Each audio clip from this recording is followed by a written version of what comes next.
Today is a day that God, he's freaky. Today's a day that has been coming for a very long time, and I'm sort of numb to the fact that it's actually happening. I have been 3D printing these for months, literally since the end of October. Yeah, it was like the start of November or end of October that I started printing these ABS chainmail sheets, which when the plate is removed, or the base of it, you get this. And the idea is, with a lot of them, which I happen to have, I'll be able to make a whole suit of armor.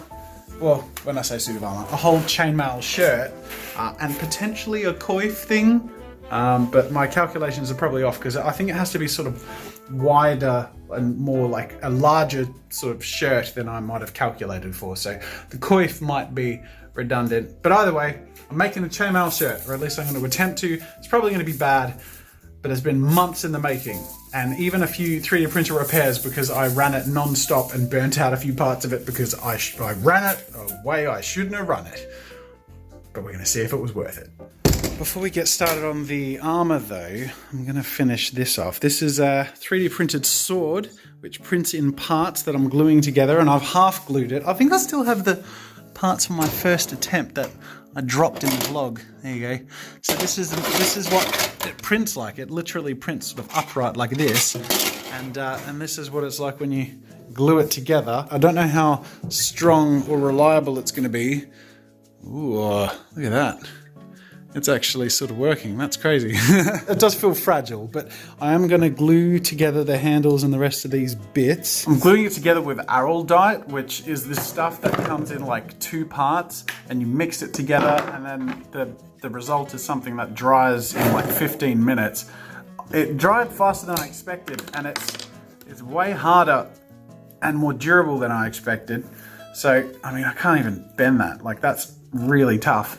This was my first go, and it dried quicker than I expected. I have a big pile of dried araldite. So I bought more glue, and I came back to glue the rest of it, and I'm hoping that this stuff is strong enough to actually hold quite a large 3D printed sword together.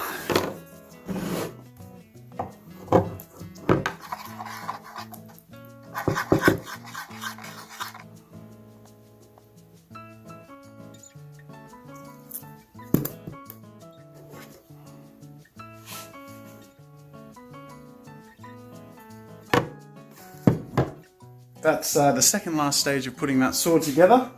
Now it's time to start putting the armor together.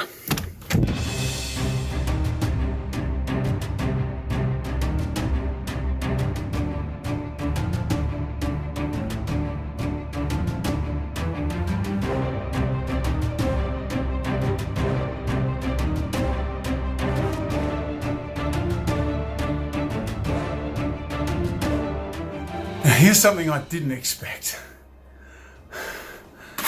Separating these is a really intense workout. I'm about halfway through and I am drenched in sweat. Seriously, I did not just pour a bucket of water over. I do sweat a lot. I'm a sweaty boy, but this is hard work.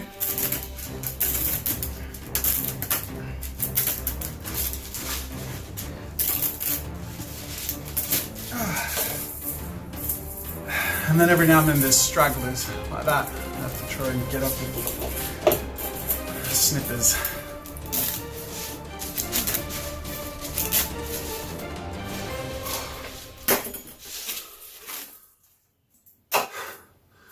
That's the last one.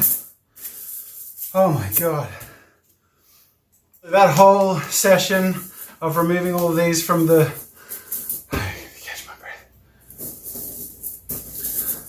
Seriously, that whole session of removing the bases from the chainmail has left me in a bit of a state. I have massive blister on my thumb. I've torn up the skin on my finger. I'm going to go have a shower and freshen up. Maybe put on a band-aid.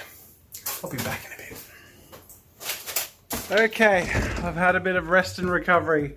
That was brutal. I've torn skin off my fingers. I've got blisters. I worked up a big sweat, as you saw, but I'm really hoping the end result's going to be good. I'm going to do the last part of putting the sword together. These bits should be pretty solid now.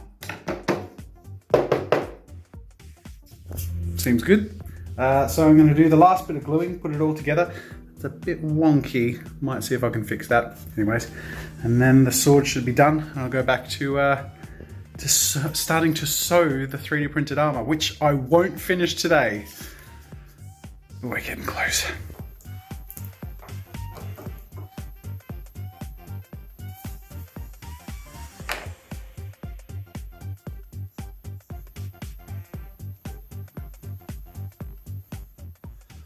$46 that I've printed just like this, and I got a little bit of extra help from my friends at the 3D Printer Superstore, who aside from printing a couple of these themselves, also printed me one large sheet. That brings the grand total to 50 chainmail sheets. So I think that brings me to the end of the day's activities. I didn't get anywhere near finishing the 3D printed armor thing. This is going to take me forever. I do have a huge stack of these sheets ready to go, and I did stitch two together as a sort of proof of concept, or proof of process I should say, as to how I'm going to go about stitching a whole thing together.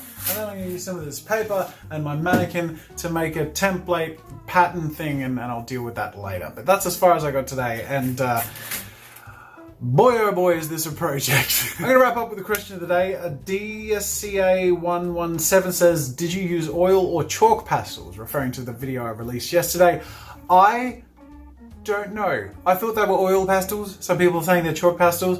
I think that means that at some point in the future I might learn about both and even do like a versus, oil pastels versus chalk pastels, and while learning about them both, find my preference and create a piece in each. I think that's sort of something that could be really cool, and an idea that I got from a lot of people sort of asking about that in that video.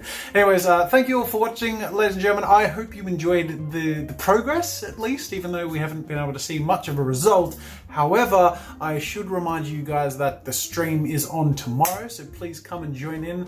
I'm going to keep things pretty simple and just do sort of more reaction based and sort of a bit more fun, interactive stuff with you guys, and just, you know, nothing too ambitious because I'm pretty tired and I've been doing some pretty intense videos in the last week. So I'll keep it pretty low key, but come join in and hopefully you'll have a bit of fun there with me.